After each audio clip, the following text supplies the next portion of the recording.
to be the man, you gotta beat the man.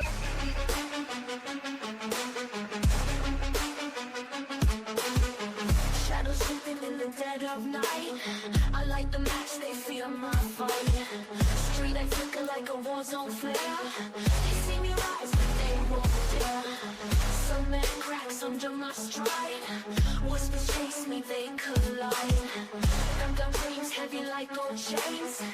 Every scar that streams my name. Legendary, feel the fire in your chest. No second guessing, this is your test. Be legendary, break the cage and run. Yes, indeed. Welcome to another episode of Hoosier Legends Weekly Podcast. We are excited to be with you this week for a brand new episode. A lot of great stuff going on right now as we start to wind down some of our fall sports with sectionals already taking place for some getting underway here relatively soon. So lots of great stuff to go over. As always, I'm Justin Spears, joined by my co-host, Mike Walden. Mike, what is going on this fine Wednesday evening?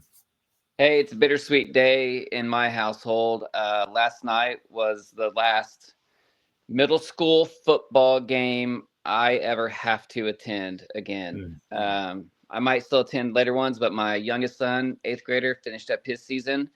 Tri-West 8th grade boys ended up, I think, undefeated in the conference. They ended up losing to that team from South, and I think they might have lost another out-of-conference game, I think against Lebanon maybe.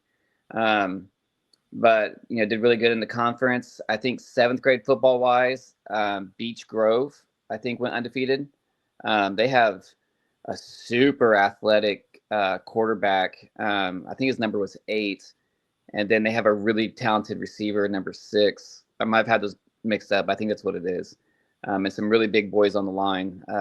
So Beech Grove 7th grade football team is really stacked. So I know all of our listeners from Southeast Indianapolis, are looking forward to that 7th grade team coming up into the high school. So anyways, so middle school football season is over. Looking to get to about the halfway mark now for the regular football season, and I know all of our other sports are heading into sectionals, so it'll be a tight race on how our kids do. So kind of rooting for the Legends and seeing if they can make an impact on the state level. Yeah, absolutely. That's what we're all about here, is helping to promote and cheer on the Hoosier Legends Conference teams. Obviously you get some attrition when you start getting teams playing against each other. And, as we've said before, obviously Mike and I being Tri-West guys, but, we love to see just good contests. We've seen that a lot in football and in other sports as well. Girls soccer was certainly super competitive. Boys soccer came down to one of the last matches of the season here. So lots of great stuff going on. This conference is, I think, really proving itself early out of the gate. I was kind of interested to see what it would look like, going into kind of what on the surface appeared to be a little bit of like a hodgepodge of some teams, right? I mean, there isn't really like a whole lot of natural rivalries per se with this, but I think geographically it makes sense, and we're going to start to see those develop a lot more as time goes on. We highlighted that early in the year with the Triton Central Tri-West football I-74 battle. I think, kind of the relative proximity of some of these other schools will lead to some natural rivalries. And then, of course, obviously bringing in Greenwood and Shelbyville next week is going to bring in, some bigger schools as far as the size goes, and some competitiveness in programs. So, yeah, definitely a lot of great things happening here, and it's exciting to be a part of it. And we hope that you guys are digging what we're doing here. And as always, I want to say out of the gate here, a big thank you to all of the ADs from the Hoosier Legend Conference schools, because every week when I post the show up, that it's been posted on Spotify and on YouTube, every single one of them gives us a retweet. So we really greatly appreciate that. If you live in those communities and you happen to come across this show and you check it out, let us know what you think. Give us some feedback. Let us know what you'd like to see done differently, added, any kind of praise or, constructive criticism. We're not perfect. we're figuring this thing out a little bit as we go, and we've already made some tweaks and adjustments. One of the things that we tried to do is add chapters into the YouTube videos. So if you happen to check out the YouTube channel and look at the video there, you'll start to see chapters show up. So if you want to just tune into a certain part of the show, say you want to hear Triton Central score results, or you just want to hear the football section or the legendary spotlight section, you can go to that. It'll be formatted on YouTube that way. So, we're trying to do some different things. We're going to be adding in more graphics coming up in the next couple of weeks. So we're just trying to add a little bit more in, and your feedback and input will certainly help. So likes, comments, shares, retweets, all of that stuff, it all certainly helps us as we try to attempt to grow this to ultimately help promote and get more names out there. People hear these names when we talk about them, and, that might lead to them, athletes being checked out by various different people, recruiters, colleges, just for parents and grandparents to hear, their sons and daughters being called out. So we certainly do appreciate that. So let's talk about a couple of news events here, Mike. We got something really cool going on out at Tri-West. And again, if you guys have something like this going on in your community, please let us know. We try to track things down when we can. But Coach Spence, who is our varsity baseball coach, we've mentioned him once or twice on the show before. He runs a really cool thing called Banana Ball, which obviously, if you've ever seen the Savannah Bananas, followed it at all, if not, check it out. It's really kind of a cool little twist on creating some entertainment with the game of baseball.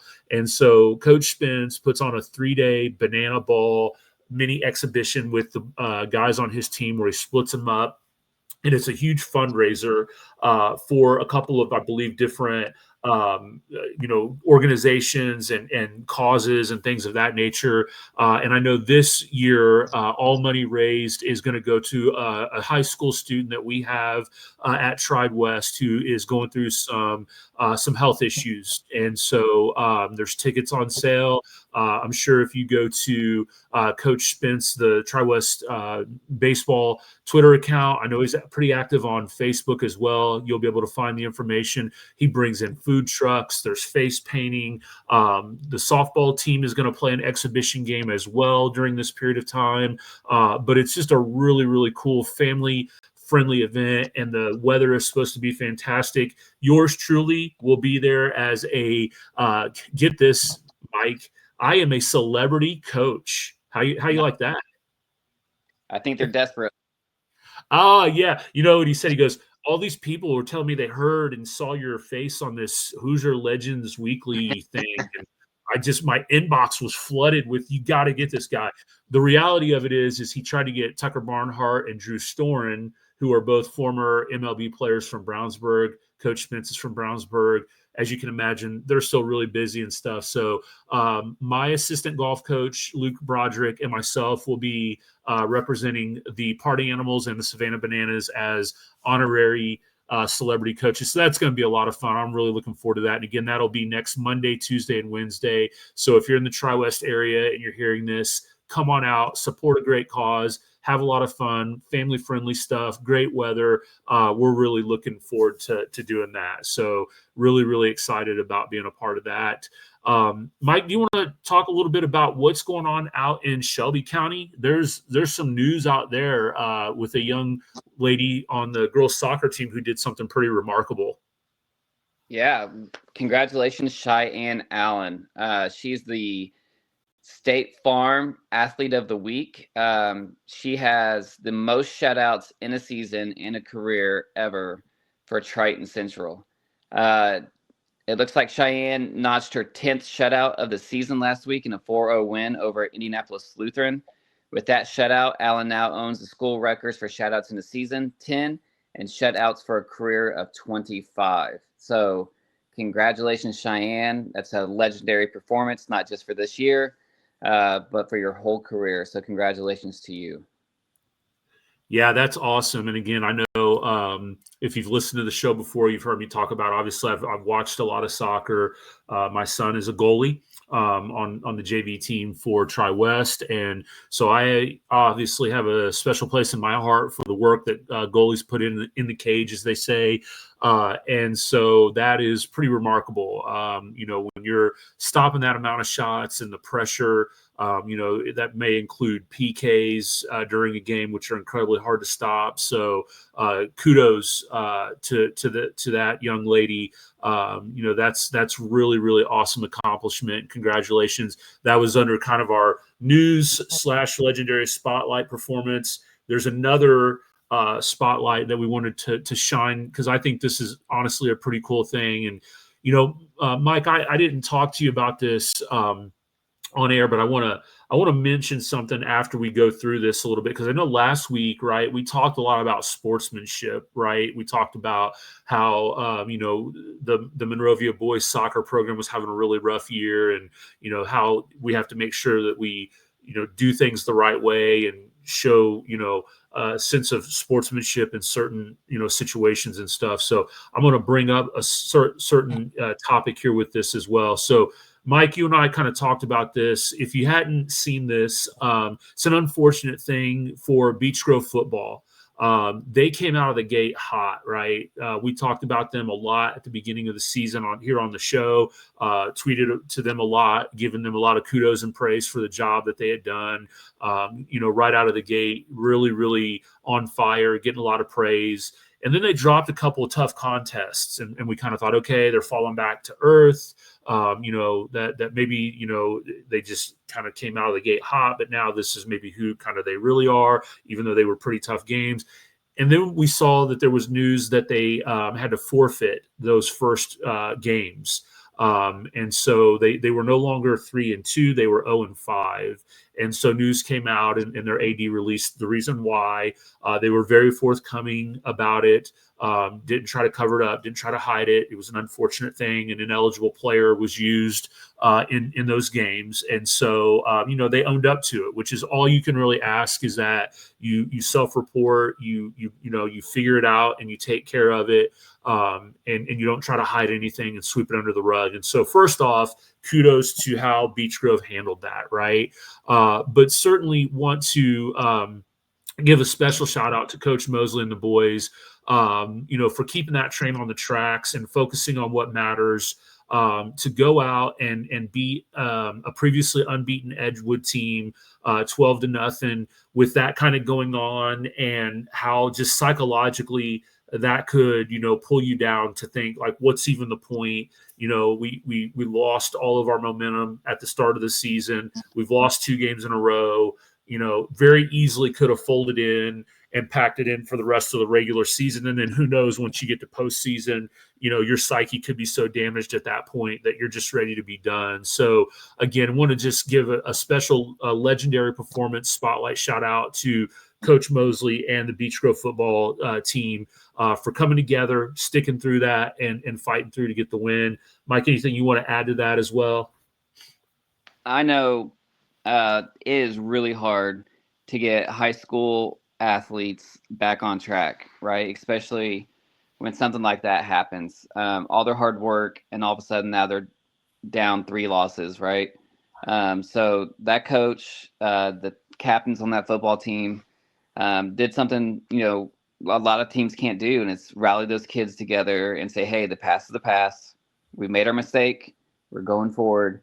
And to go out and be undefeated Edgewood is a pretty remarkable thing to do. So congratulations to them. And hopefully, for the rest of the year, except for the last week of the season, they keep winning, because that last game is against Tri-West. So I will be rooting for the Bruins. But, it's hard, right? All sports are hard. So especially when, we've talked about it, and maybe, we go a little bit to the extreme about how much blood, sweat, and tears go into these kids and all the off-season workouts and everything they have to do. But it's a taxing time for them, and for them to win those games and then get it taken away because of an honest mistake, it sucks. So good for Beech Grove to be able to overcome that. Yeah, and that's what I wanted to just add on to this as well, that I think is important to remember, and that is, when you're participating in high school athletics, you're doing it for a number of reasons.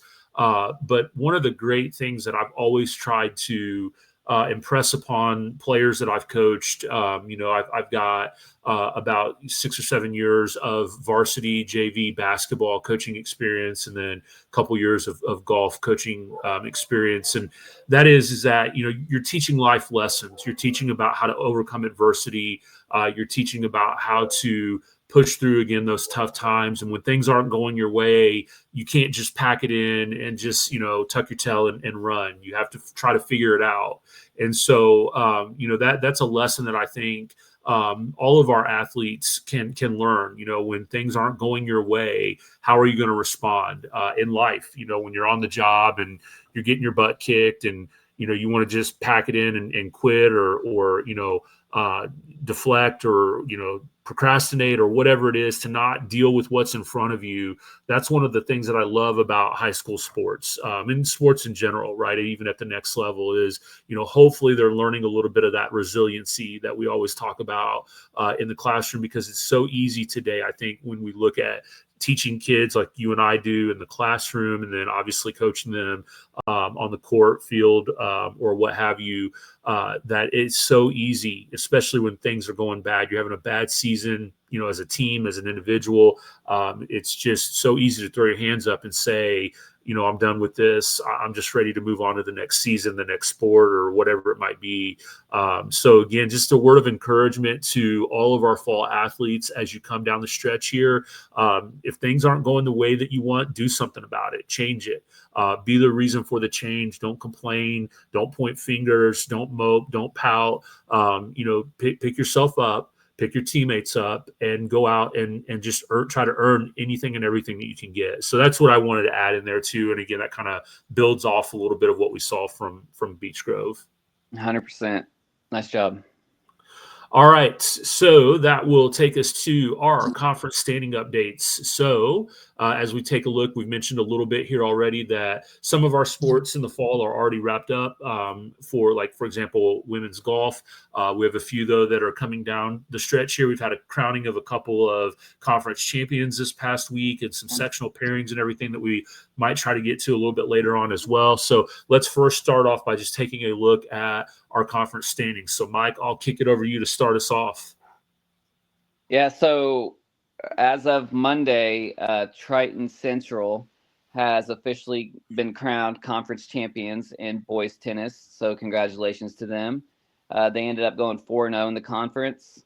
Indian Creek went 3-1, Tri-West 2-2, Speedway 1-3, and Beech Grove 0-4. As we talked about last week and maybe a couple other weeks, Monrovia does not have a tennis team yet. So Triton Central is the first official Legends Conference champion in tennis, and then they get to welcome in Shelbyville.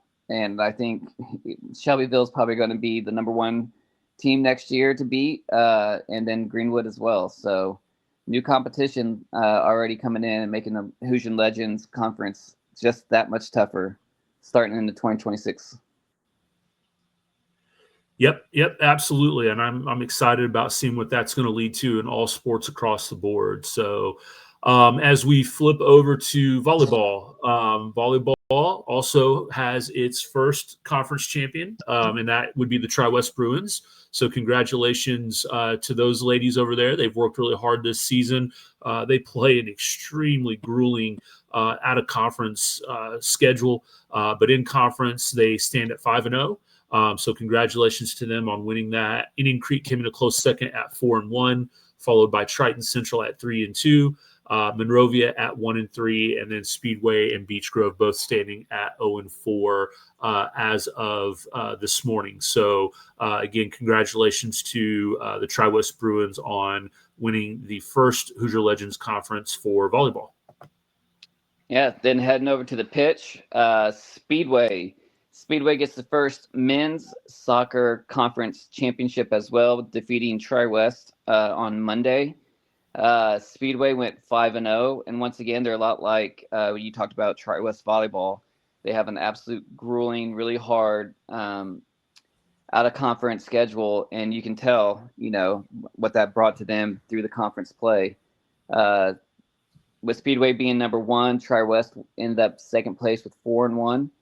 Indian Creek 3-2, Triton Central 2-3, Beech Grove 1-4, and Monrovia 0-5. So congratulations to Speedway, which is nice, right?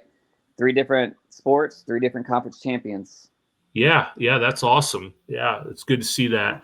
Going over to the women's side of soccer, congratulations to Coach Malico and the Tri-West Lady Bruins on a perfect 5-0 in conference and the first HLC women's champions. So congratulations to them.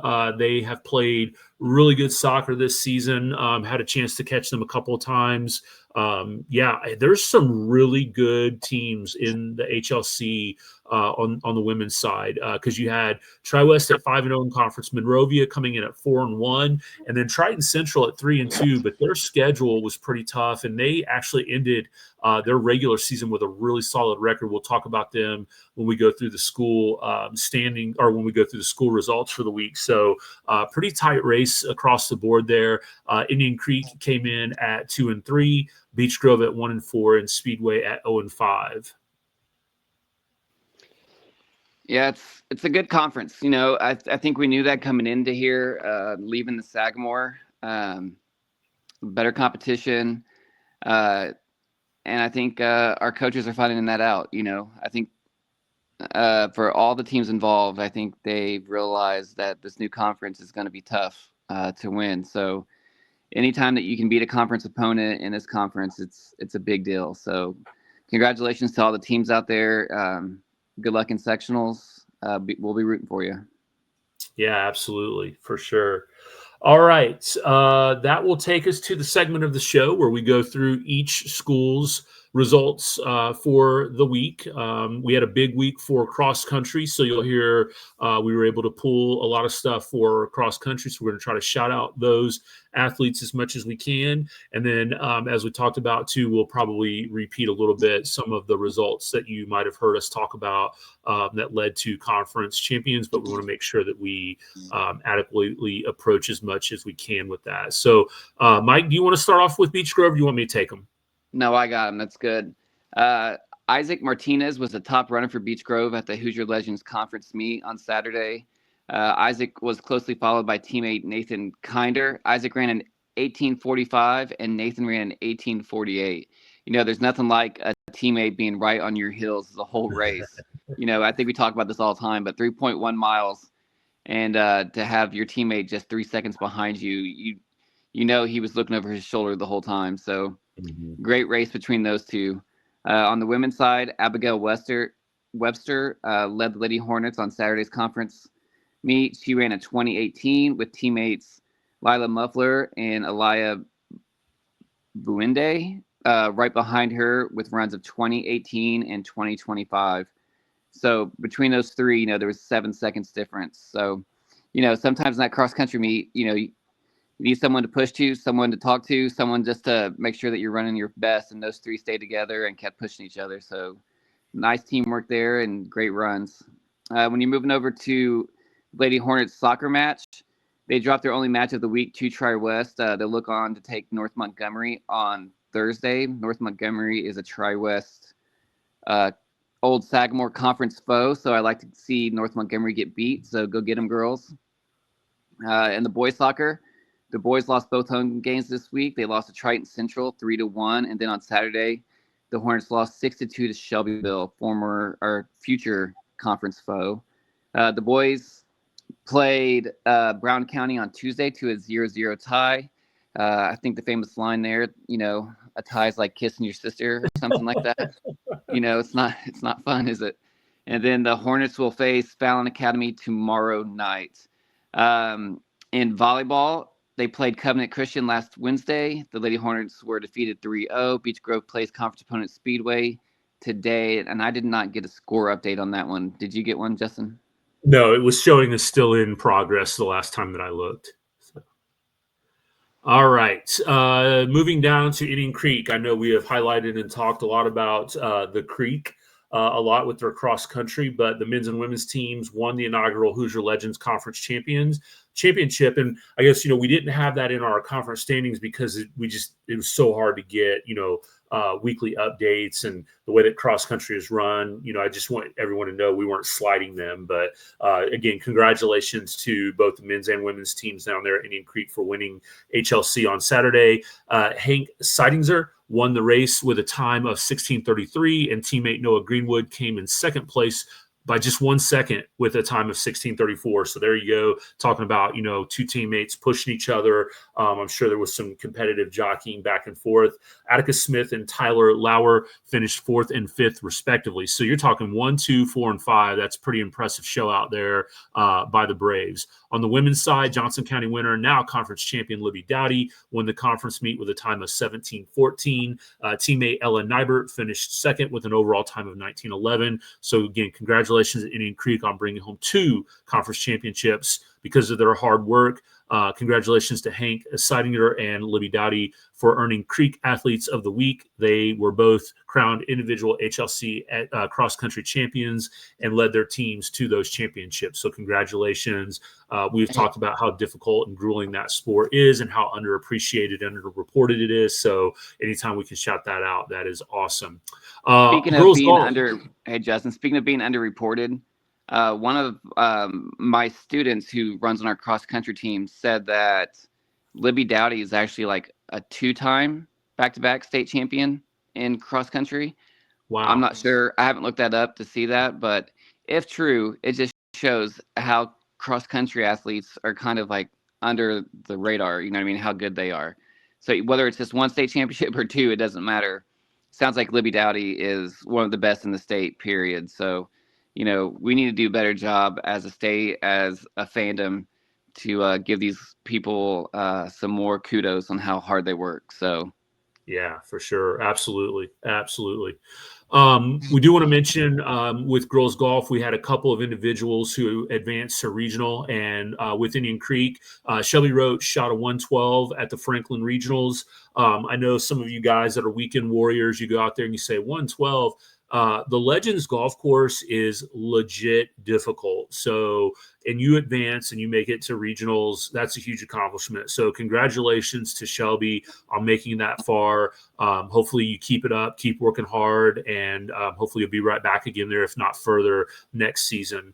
Girls soccer, they took on Owen Valley Saturday. We did not have a reported score that we could find for that match. So if anybody knows down there in Trafalgar how the girls team did against Owen Valley last Saturday, that would be awesome. They take on Bethesda Christian tomorrow night, up around the corner from where we're at here in Brownsburg. Boys soccer, they played Martinsville last Wednesday to a 9-0 loss. On Thursday, the Braves fell to Greenwood 5-0. Tuesday, Indian Creek played Whiteland and dropped that match to the Warriors. So they will take on Owen Valley tomorrow. And then in volleyball, the Lady Braves played Owen Valley on Wednesday, September 24th. Again, no reported score on that match. Their next game is against Cloverdale, who is 2-13 on the season. So hopefully the Lady Braves can pick up a win. That match will be played on October the 6th. So that'll kick it on over to Monrovia. Hey, so I was going through the past results for the state championships. It looked like last year Libby got 6th place.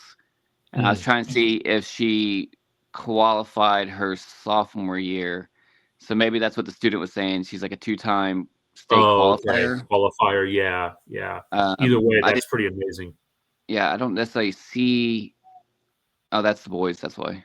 Let me see how she did in the girls. So she won it as a sophomore. Okay. Wow. So she did win as a sophomore state champion, and then last year as a junior, she came up 6th place. So one of the best to ever do it. Yeah, for sure. So sorry about that, taking a little detour. All good. That's important. So when we're talking about Monrovia, Colton Smith was Monrovia's top men's finisher in the conference meet. He ran a 17:47. In the women's side, Zoe Walls was the best runner for her team. Zoe ran a 21:03. So congratulations to both of them. In golf, Avery Wolf finished her season at the Washington Regionals with a score of 89.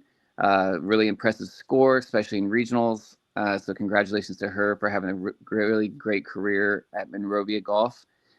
Girls soccer, the Lady Bulldogs continue to play excellent. Last week they defeated Greenwood 8-3 and took down Triton Central 6-2 to secure a 4-1 record in the conference and 12-3 overall. They will take on Martinsville tomorrow.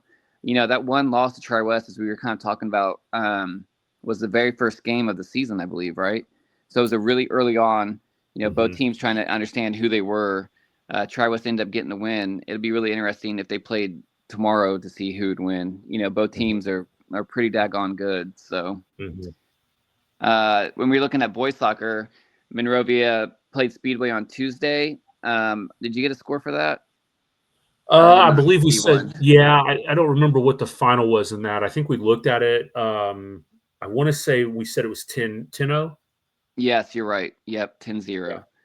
Yeah. And then Monrovia looks to get back on track after. Am I losing that? Yep. And then volleyball. The Bulldogs lost back-to-back games last week against Plainfield and Greencastle. They played Triton Central on Monday. The ladies played Park Heritage yesterday and dropped that match 3-2. Monrovia looks to get back on track against Mooresville Christian on October 2nd, which is tomorrow. Good luck, Lady Bulldogs. Now moving to the west side of Indianapolis, Speedway. What do you got there, Justin? Yeah, so the spark plugs. Luke Chastain led the way for Speedway men's cross-country teams. Second place finish with a run of 16:37. Luke finished third overall. On the women's side, Speedway finished second as well. Morgan Smith finished third overall with a time of 19:29. So congratulations to spark plug runners on their finishes. Girls soccer, Lady Plugs took on North Central in the Marion County tournament last week and took on the same Wildcat team in a regular season match yesterday and dropped that match. They dropped both of those matches to Lawrence North, which has a really good ladies soccer program. I looked at their schedule and results, and they're a really, really difficult team. So I know that the Lady Spark Plugs will look forward to sectional play coming up. On the boys' side, as we talked about in the conference update standings, congratulations to Speedway as they beat Tri-West 5-1 on Monday, securing them the Hoosier Legends Conference Championship. And then they topped it off by beating, as we mentioned just a little bit ago, Monrovia this past week as well. So way to go, boys. Coach Haviland and those guys over there. That's a well-deserved Hoosier Legends Conference Championship. And then on volleyball side, the Lady Plugs beat Mooresville 3-2 on Wednesday.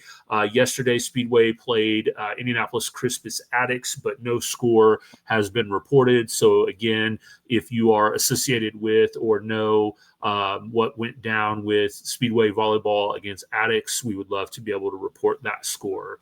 Now on to our stomping grounds, Tri-West.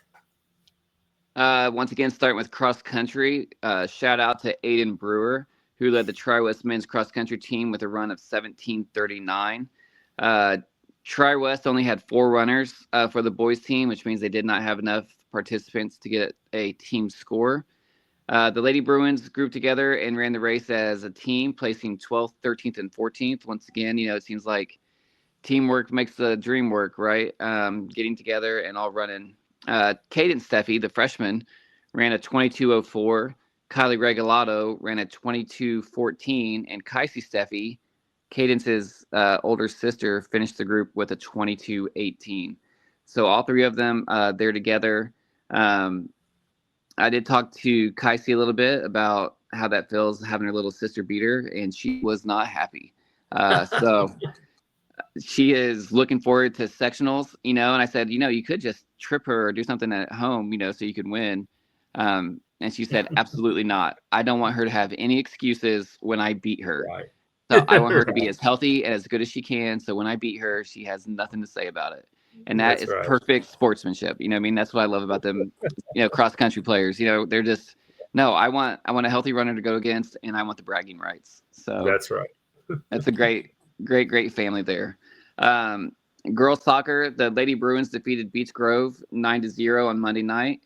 Peters had 3 goals. Smith had 2. Thule, Yeager, and Vaughn each with 1 goal. And I believe Vaughn would be Riley Vaughn.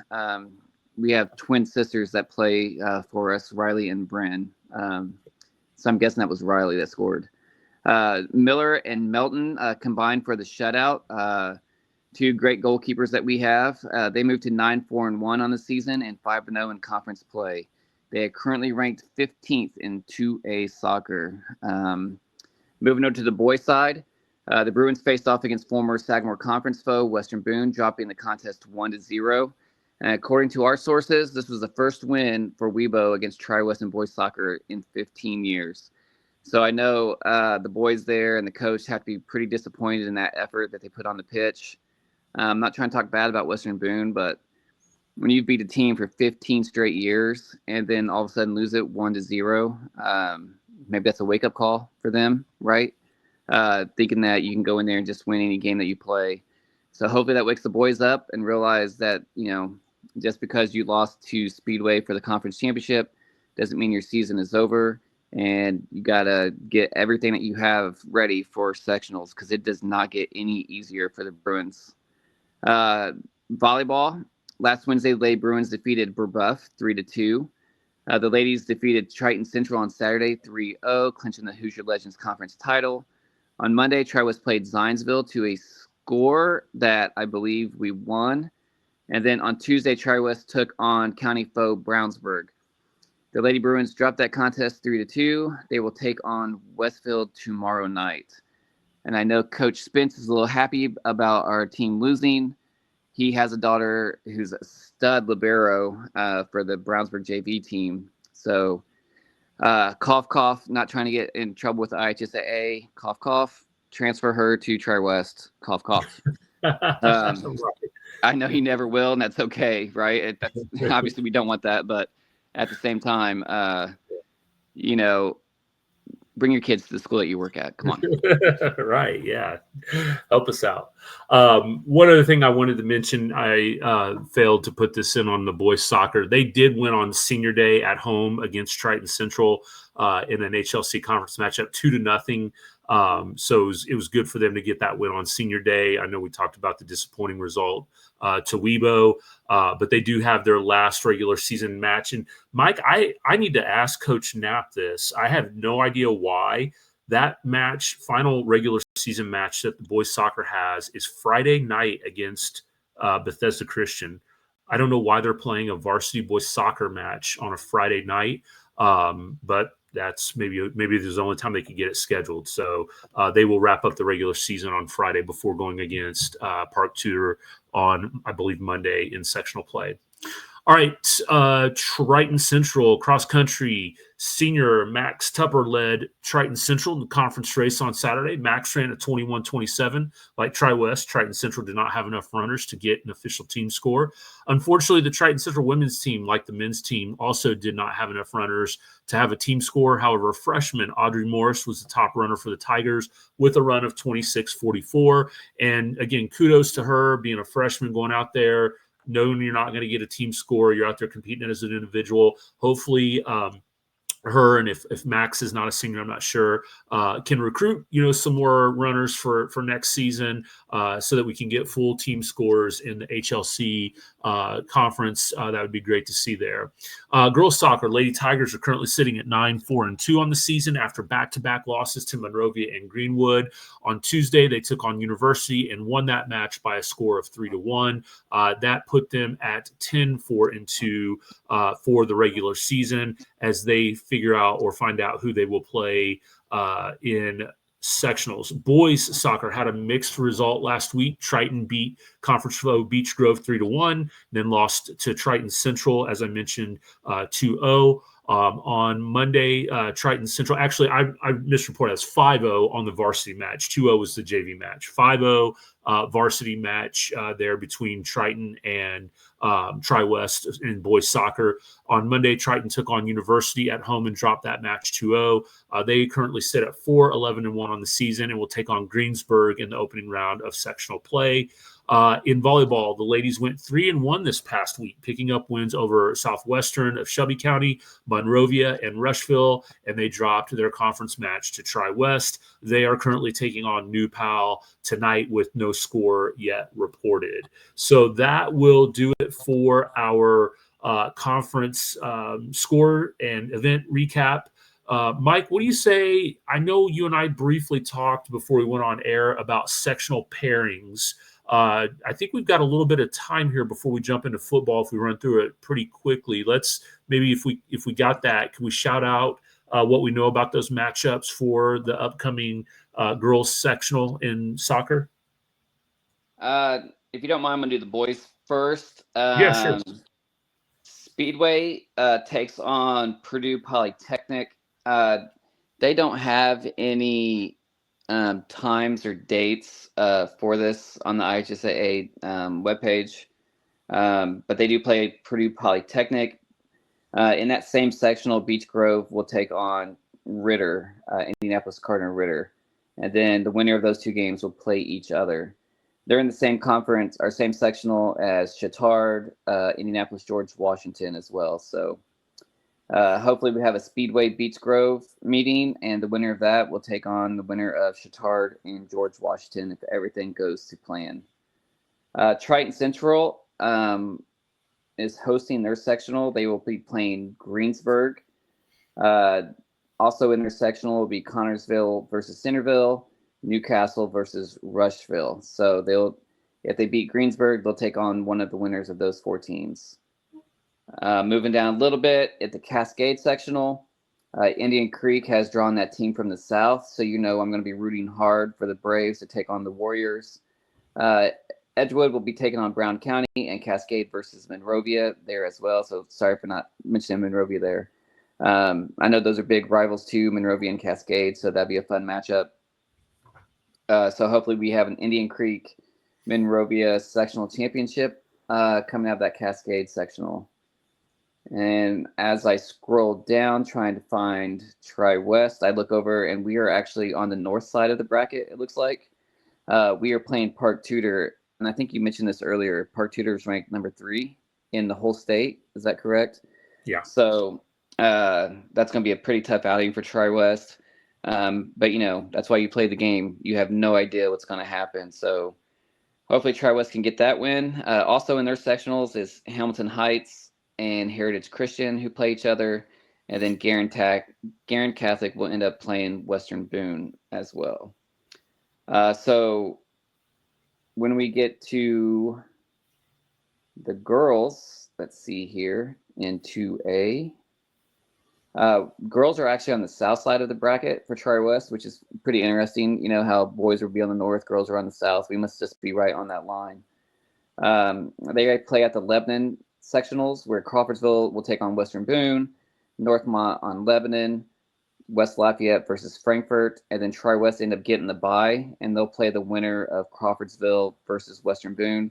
Either way, those two teams are Sagamore Conference, ex-Sagamore Conference foes as well. So it'd be a good, I don't want to say homecoming, but, a nice chance to beat up on old conference rivals again. So good luck, Lady Bruins, on that. Scrolling down a little bit here, we see the Ron Colley sectional, where Beech Grove and Indian Creek, unfortunately, have to play each other round 1. And then Speedway will play Ron Colley. Heron got that bye, and they'll play the winner of the Beech Grove Indian Creek. And then the winner of the Speedway versus Ron Colley will end up playing that game. So they automatically get a bid to the sectional championship. So good luck, Speedway, over Ron Colley. Did I miss anybody in there? As I was kind of going over that pretty fast. I think I got everybody. Yeah, that's good. Let's see here. And then I think I have the boys tennis pairings. I'm just going to talk about one team in particular, and that's just Tri-West. It is, once again, I'm going to go on my high horse and talk about how we need to seed these matches. We played Avon today, and I'm not sure how we ended up doing. Did you get a score on that? I didn't see a score. I think we dropped the match, but I didn't see what the score was. Yeah, so I mean, there's no reason why tennis would not be classed. I know there's an individual component to it, but it's also a team component. I think, as much as I think wrestling and cross country and track and everything else, every sport really should be classed. I feel like tennis, much more than a lot of them, is a team effort, especially since they have doubles. But we end up having to go against like one of the top 8 largest schools in the state of Indiana. So that's unfortunate. In that same sectional, you have Brownsburg and Plainfield. Brownsburg, another top 10 size school, and then Plainfield, who has 1,500 to 1,600 students, something like that. So, not trying to make excuses. Tri-West is in its infancy when it comes to the soccer program, only being its second year. And I have no doubt that Coach Walke will get these boys really, really competitive to start playing for sectional championships in no time. But as of right now, it's hard to be okay with us playing Avon, Brownsburg, Plainfield all in our sectionals. So that was a 5-0 win for Avon. Yeah, and we're better than a 5-0 sectional defeat. You know what I mean? Like, Avon's a really good program. I don't know how well like Triton Central, who end up winning our conference, would do against Avon as well. Mm-hmm. It's just unfortunate that that's how the state is looking at tennis right now and all the other so-called individualized sports. Mm-hmm. Yeah, that's all I got. Cool. All right, let's take a look at where we are with football. Do you want me to run through some stat updates here? Yeah, that'd be fine. All right, so starting off, stat leaders in the conference at the quarterback position. Total yards, Jack Sorgi out of Tri-West, currently at 1,648, 18 touchdowns, 7 interceptions, followed by Matthew Wilkins of Triton Central, coming in at 814 yards, and then 5 touchdowns, 3 interceptions, and then Bishop Moore coming in at 737 yards. He currently has 7 touchdowns and no interceptions. We've got at running back position, Braden Brown out of Triton Central with 544 yards. That's really, really close. He's 1 yard ahead of Ryder Bain from Monrovia at 543.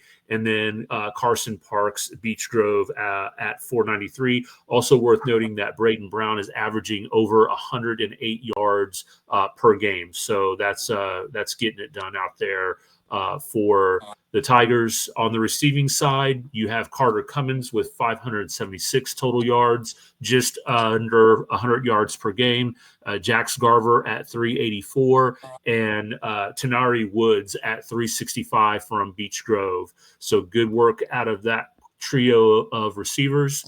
On the defensive side, total tackles, Abe Haste is a monster. He's had a couple of really good games the last 2 weeks. He is currently leading at 70 total tackles, followed closely behind Peyton Hall of Monrovia with 69, and followed even behind him with 1 less tackle is Gage Tolan out of Monrovia. On the sack side, you've got Dallas Clark with 4 sacks, Ty Rowe out of Monrovia with 3.5 sacks, and Jet Lawson also with 3.5 sacks. Interceptions, Jack Taylor with 3 from Monrovia, Luke Strong with 2 from Triton Central, and Javier Tenasanovic out of Beech Grove with 2 interceptions as well. So good work by all those individual players out there on the field, leaving their stamp on games and getting it done for their teams. So that's great to see there. That will take us into our matchups for the week. Do we want to talk about last week's scores at all, Mike, or do you just want to jump into a preview for this week? We've got an all-conference matchup this week. Let's talk about this week's matchup. Okay, perfect. Tri-West got a good win. No reason to live in the past on that one. Yeah, absolutely. If I am going to talk about the past, because I feel like you're trying to get me to go there, we end up playing Indian Creek, and it was a really good game. The whole time that we talk about their quarterback Evan Clark, he showed it last Friday. He has an absolute beautiful deep ball, and almost always on the other side is Jackson Ramey, who we could not stop one-on-one. Eventually, we had to play somebody over the top of him as well, a Terrell Owens type of deal where, somebody always has to be on top and somebody always has to be with him because he's going to catch everything that's thrown to him. I think Trey West kind of lucked out as well with Jackson Ramey hurting his ankle earlier in the game. Was still able to come back, but you can tell that he wasn't his full self. And it looked like Evan Clark also hurt his ankle, and so he was limping around a little bit as well. But the Tri-West run defense stepped up, did a really good job of stopping the run game. Struggled a little bit with those long balls. Jackson Ramey just ate us up. But, we needed a great game from Jack Sorgi, and he delivered. I think he threw for 2 touchdowns. And then, we really went and said, hey, you know what? We have a good run game too. Let's use it. And for the last quarter and a half, we showed that we could run the ball as well. So good total team win for Tri-West. Indian Creek is a great team as well. I expect them to do well in their sectional. So overall, for me, what I watched was great competition and a great game. Yeah, absolutely. And as we mentioned too, you also had Beech Grove getting the 12-0 win over previously undefeated and really what looked like a really solid defensive team. And they proved to be in that game, but they gutted out and played their own really solid defense. Beech Grove did. That Edgewood team was only giving up about 9 points per game.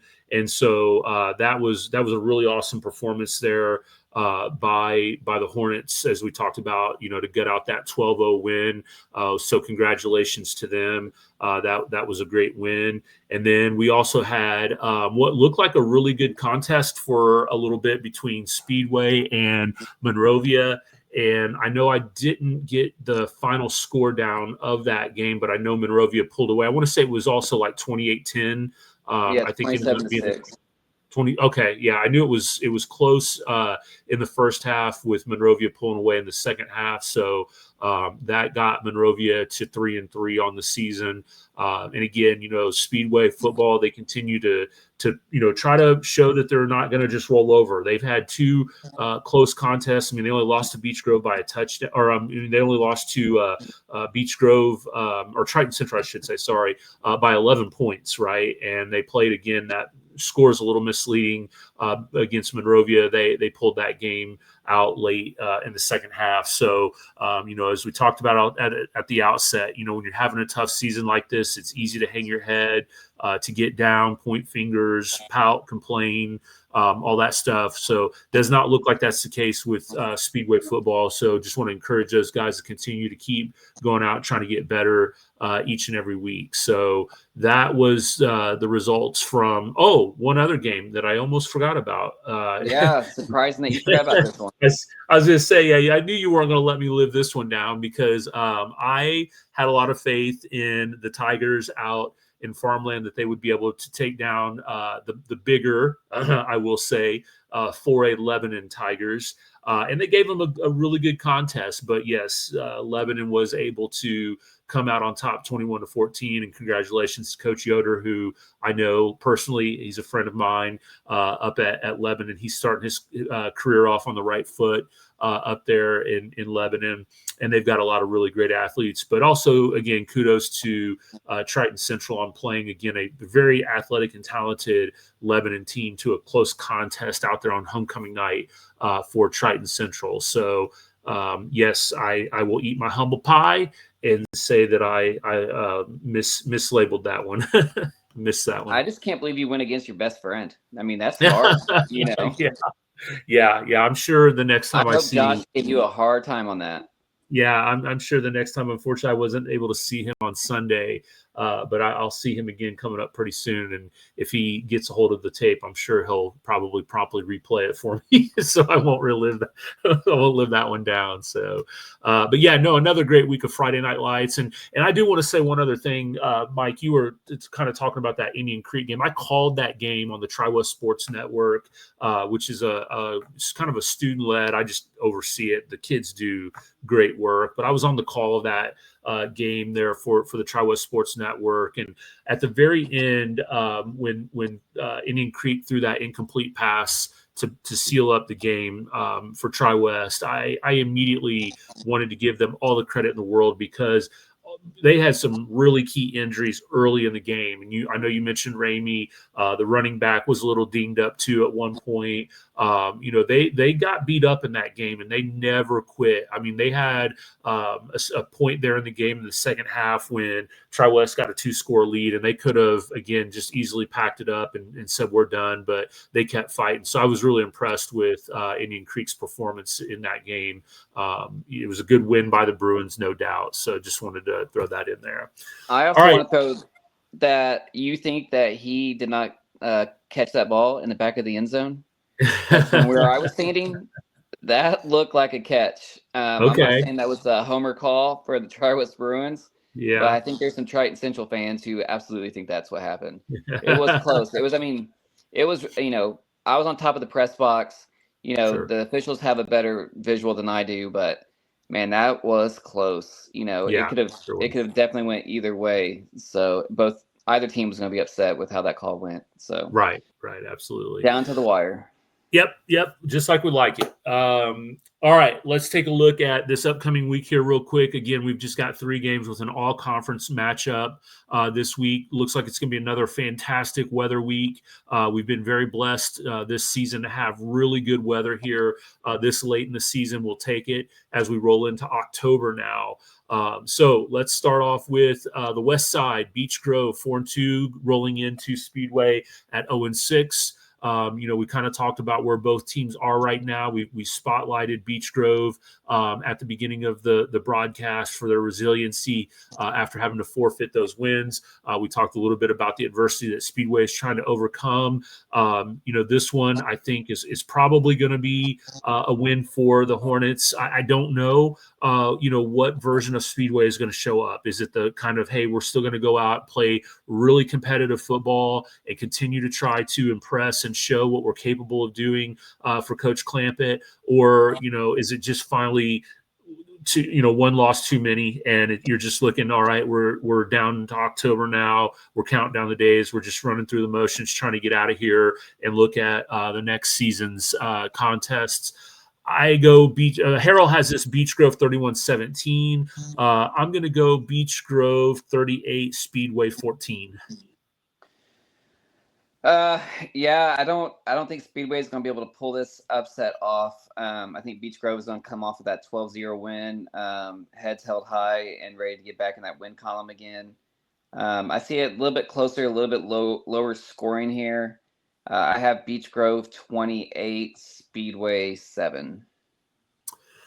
All right, that takes us to Mendenhall Stadium, where Indian Creek will travel out to Triton Central. Again, the Braves sitting at 4-2 with 2 back-to-back losses, albeit 2 very good teams and very close contests. Triton Central, as we just referenced, their first loss of the season to a 4A, very talented Lebanon team. We know what both of these teams are capable of. We've highlighted and talked about the coaching pedigree of Coach Abel and the job that Coach Goodland has done with the Braves. This is going to be a really interesting contest. I'm excited to kind of see how this one shakes out. I got it at the game of the week, obviously, between the 3 that are out there. Clearly, you know where we're going to go with this. We would love to see an Indian Creek win just to shake things up in the conference standings, as obviously Triton is still undefeated in conference. And, if you're looking for, close contests down the stretch here, an Indian Creek win would certainly kind of knot things up at the top there. And Harrell agrees here. He sees this as an Indian Creek win 24-21 in a close contest. I kind of see it the same way. I mean, this really could go either way. Could in the proverbial come down to who has the ball last type of a game. Going to be a grind. Both teams are going to show up and give it their all. As much as I want to see Indian Creek pull this off and get the win, Triton Central at home, the way they played against Lebanon, Indian Creek, 2 losses in a row, maybe a little bit of a hit to the psyche. I'm going to go Triton 17, Indian Creek 16. I think it's that close. Both teams have excellent kickers. Both of them, I know Triton Central beat Tri-West on a last-second field goal.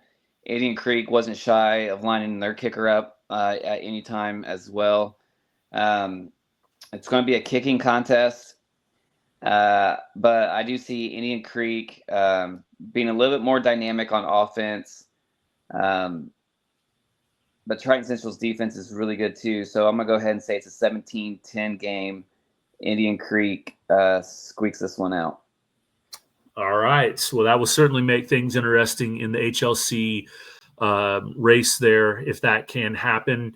And then our final stop for the night, the Bruins go on the road, sitting at 5-1. They will travel down to Hadley Field to take on the Monrovia Bulldogs, who again have had kind of an up and down season. They currently sit at 3-3, but have had a couple of really impressive wins. And then, of course, as we talked about, getting the win last week against Speedway. So, look, this one I think is going to be really interesting because I hate the word trap game. I don't think it's necessarily falls into that category. But when your eyes are on the prize of the HLC and your one loss comes to Triton Central, you could get to scoreboard watching and hoping that Indian Creek defeats Triton Central. You got to take care of business down here. Monrovia plays a solid physical brand of football. We know what they did to Kokomo earlier in the season. We know what they're capable of doing. They can run the ball. They're going to play very solid, tough-nosed defense. They swarm. We mentioned a couple of their players on the defensive side in the individual stat column. And again, just a really well-coached team. They've enjoyed some moderate success. I still think Tri-West gets this game, and I tell you why. I sound like a broken record with this. To me, it comes down to they just head and shoulders have the best player on the field in Jack Sorgi. And this isn't meant to be like, oh, Jack Sorgi. He's a D1, high-level D1 recruit. The kid can just sling the ball. He's got a lot of weapons. He's not keying in on any one receiver and forcing the ball. He's spreading the love out. The running game is dynamic enough to keep the defense honest between Fleece and Hall in the backfield. The defense has shown up and really can dominate a game if they put their mind to it. Got some athletes on that side of the field as well. As long as you stay focused, you take care of business, you mind your P's and Q's, I see Tri-West coming out with the win here. Harrell has this one at, what does he have this one at here? Tri-West 35-21, so a 2-touchdown victory. I think that's feasible. I think that is. I might see a touch lower scoring. I'd say maybe like a 28-14 Tri-West. Yeah, it all depends on which quarterback shows up for us. If he shows up like he did against Danville and is missing some of his throws, it's definitely going to be a very close game. But if Jack is on and his receivers are catching the ball, it's going to be really, really hard to stop. Monrovia, I feel like, has always been one of the hardest hitting teams. So it's going to be interesting to see what happens to the Bruins when they get punched in the mouth a couple times. Are they going to fold or are they going to hit back?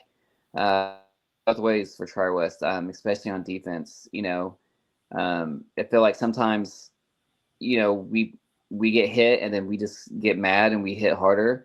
And then sometimes we kind of just go, oh, they're going to hit us hard. We're going to stop. I know it's crazy to say that on a 5-1 team, but maybe I'm just a little bit more critical of our Bruins. But I think we are trending in the right direction. The Monrovia Speedway game kind of gives me some question marks about how good Monrovia can be. That's not to put down Speedway, but Speedway hasn't won a game yet. And it was like a 6-6 game. I think that's what you said, or right there at halftime going into the third quarter. If Monrovia plays like that, I think Tri-West wins 35-6, 35-14. So I think that's what I'm going to go for. I think overall, I think the Bruins are going to have an okay day. So I'm going to say 28, possibly 31 to Monrovia's 14. Okay, so we're both right in that ballpark on that prediction. So, all right. Well, this has been fun. I know we went a little longer than what we normally do, but we wanted to throw in some sectional pairing stuff and just highlight, again, a lot of the great things that are going on in the Hoosier Legends Conference. So, again, congratulations to all those athletes who have finished up their seasons and started to look maybe towards any winter sports that they may be a part of. And again, best of luck to all the athletes that are going to be participating in sectionals and still finishing up their regular seasons here. Mike, anything that you want to add before we wrap up? Yeah, I'd like everybody listening to write their congressmen, their senators, their mayors, and get all sports in Indiana class. There you go. That's a really good way of ending the show. I know that would help out a lot across the board, and we can dream and hope that one day that will happen.